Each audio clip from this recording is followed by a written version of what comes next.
It means I've seen a lot. When this decade began, I was 20 years old, and I had put out my self-titled debut album when I was 16, and then the album that would become my breakthrough album, which was called Fearless. Absolutely love this one, right? Woo. This is sort of it's not a short speech, so I don't want this to slip and break because it's very important to me. Thank you so much. She's so supportive. We all need someone like that. I'm Taylor. Good evening. I want to first thank Billboard from the bottom of my heart for this honor whoa, this is going great so far. Excellent. Okay. I want to say thank you so much to Billboard for giving me this honor, for naming me as their Woman of the Decade. So what does it mean to be the woman of this decade? Well, it means I've seen a lot. When this decade began, I was 20 years old, and I had put out my self-titled debut album when I was 16, and then the album that would become my breakthrough album, which was called Fearless. And I saw that there was a world of music and experience beyond country music that I was really curious about. I saw pop stations send my songs Love Story and You Belong With Me to #1 for the first time. And I saw that as a female in this industry, some people will always have slight reservations about you. Whether you deserve to be there, whether your male producer or co-writer is the reason for your success, or whether it was a savvy record label. It wasn't. I saw that people love to explain away a woman's success in the music industry. And I saw something in me change due to this realization. This was the decade when I became a mirror for my detractors. Whatever they decided I couldn't do is exactly what I did. Oh, I'll take it. Thanks. Whatever they criticized about me became material for musical satires or inspirational anthems. And the best lyrical examples I can think of are songs like Mean, Shake It Off, and Blank Space. Basically, if people had something to say about me, I usually said something back in my own way. And this reflex dictated more than just my lyrics. When Fearless did win Album of the Year at the Grammys, and I did become the youngest solo artist to ever win the award, with that win came criticism and backlash in 2010 that I'd never experienced before as a young new artist. All of a sudden, people had doubts about my singing voice. Was it strong enough? Was I a little bit pitchy? All of a sudden, they weren't sure if I was the one writing the songs because sometimes in the past I had co-writers in the room. At that time, I couldn't understand why this wave of harsh criticism had hit me so hard. I believe a popular headline back then was "A swift backlash," which is clever, you gotta give it to him. And now I realize that this is just what happens to a woman in music if she achieves success or power beyond people's comfort level. I now have come to expect that with good news comes some sort of pushback, but I didn't know that then. So then I decided that I would be the only songwriter on my third album, Speak Now, and that I would tour constantly, work on my vocals every day, and perfect my stamina in a live show. I decided I would be what they said I couldn't be. I didn't know then that soon enough people would decide on something else I wasn't quite doing right, and then the circle would keep going on and rolling along, and I would keep accommodating, overcorrecting in an effort to appease my critics. They're saying I'm dating too much in my 20s? Okay, I'll stop. I'll just be single for years.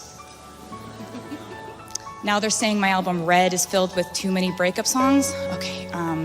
Okay, I'll make one about moving to New York and deciding that really my life is more fun with just my friends. Oh, they're saying my music is changing too much for me to stay in country music. All right, Okay, here's an entire genre shift and a pop album called 1989. Ah, you heard it? Sick. Now it's that I'm showing you too many pictures of me with my friends.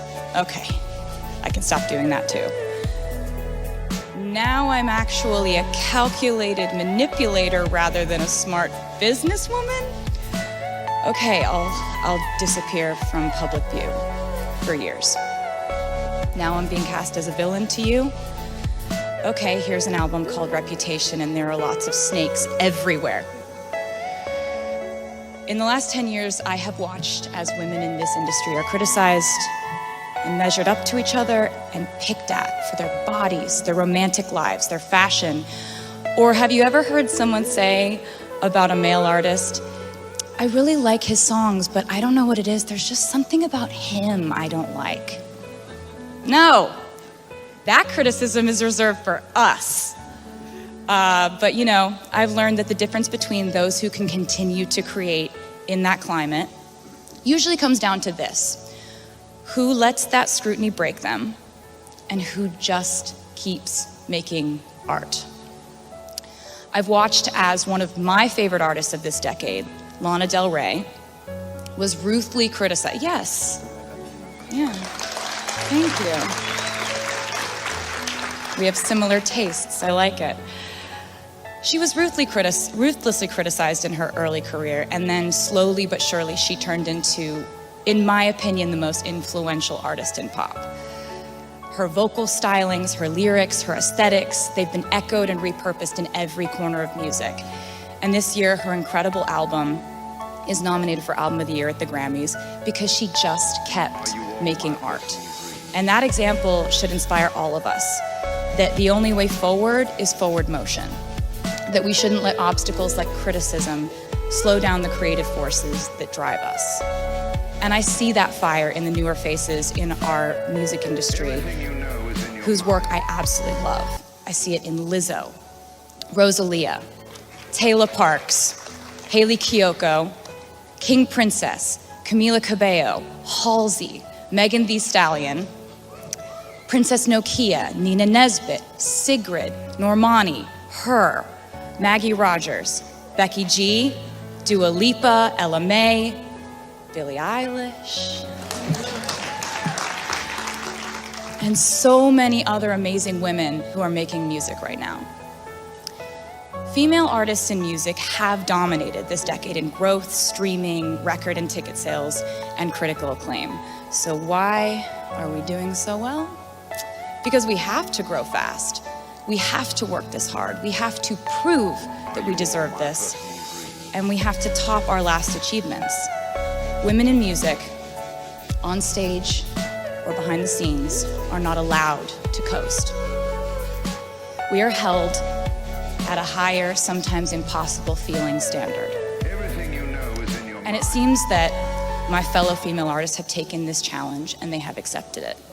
It seems like the pressure that could have crushed us made us into diamonds instead. And what didn't kill us actually did make us stronger. But we need to keep advocating for women in the recording studios, behind the mixing board, in A&R meetings, because rather than fighting to be taken seriously in their fields, these women are still struggling to even have a chance to be in the room.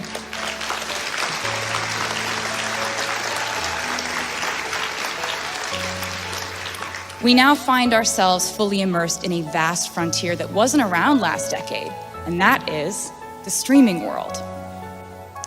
In music, we're always walking hand in hand with technology, and sometimes that is so awesome, like how now we're able to just drop a song that we made yesterday. I've spoken out in the past about the future of revenue flow for creators and the songwriters and producers who are being left behind due to these rapid shifts and changes. I still don't think that record contracts or producers' agreements have fully caught up. And I hope that in the next decade, we can keep searching for the right solution for producers, songwriters, and creators. Don't you?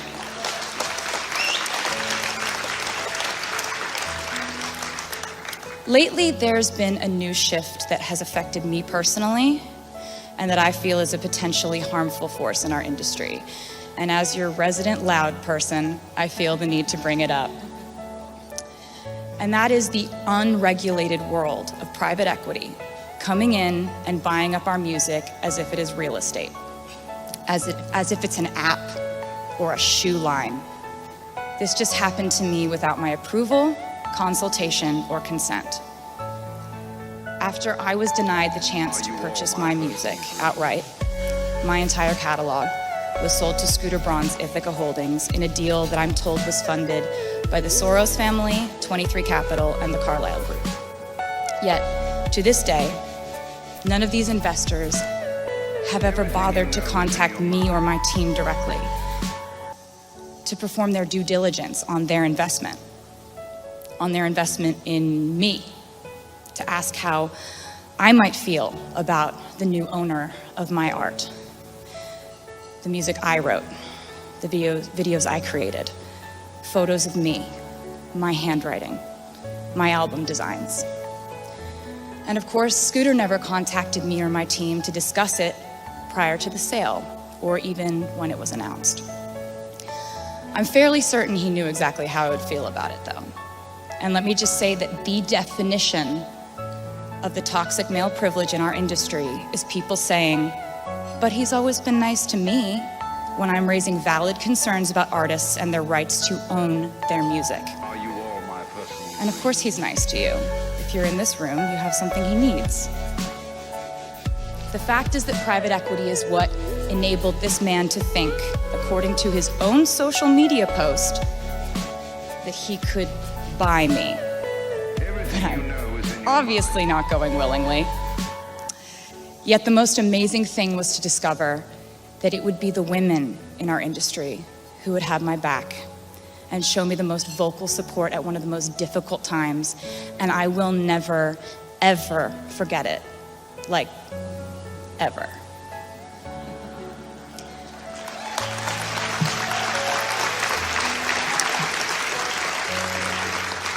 But to conclude, I will say that in 10 years, I've seen forward steps in our industry, in our awareness, our inclusion, our ability to start calling out unfairness and misconduct. I've seen the advent of social media, the way it can boost the breakthrough of emerging artists, and I've seen fans become more engaged and supportive than ever before. I've leaned on that support, and it has kept me in a place where, no matter what, I always wanted to keep making music for them. I was up on a stage in New York City in 2014, accepting Billboard Woman of the Year, and I was talking about the future of streaming, how we needed to make sure that the female artists, writers, and producers of the next generation were protected and compensated fairly. This was before my record deal with Universal last year that would contractually guarantee that the artists on their roster be paid upon any sale of their Spotify shares, unrecoupable. So thank you for that.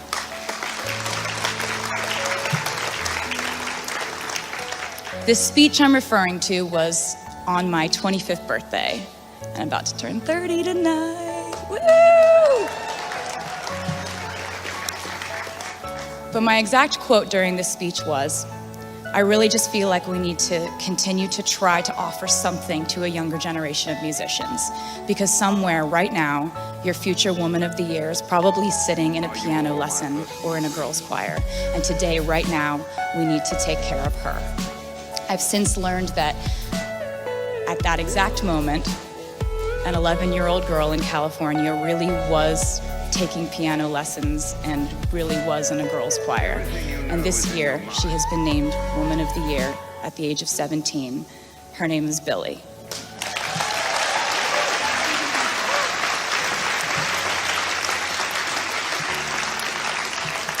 And those are the stories we need to think about every day as we do our jobs within this industry. The ones where people's dreams come true and they get to create music and play it for people. The ones where fans feel a connection to music that makes their day easier, makes their night more fun, makes their love feel more sacred, or their heartache feel less isolating. The ones where all of you in this room stand as an example for someone else in the next generation who loves the same thing that we love. Music. And no matter what else enters the conversation, we will always bring it back to music. And as for me, lately I've been focusing less on doing what they say I can't do and more on doing whatever the hell I want. Thank you for a magnificent, happy, free, confused, sometimes lonely, but mostly golden decade. I'm honored to be here tonight. I feel very lucky to be with you. Thank you so much.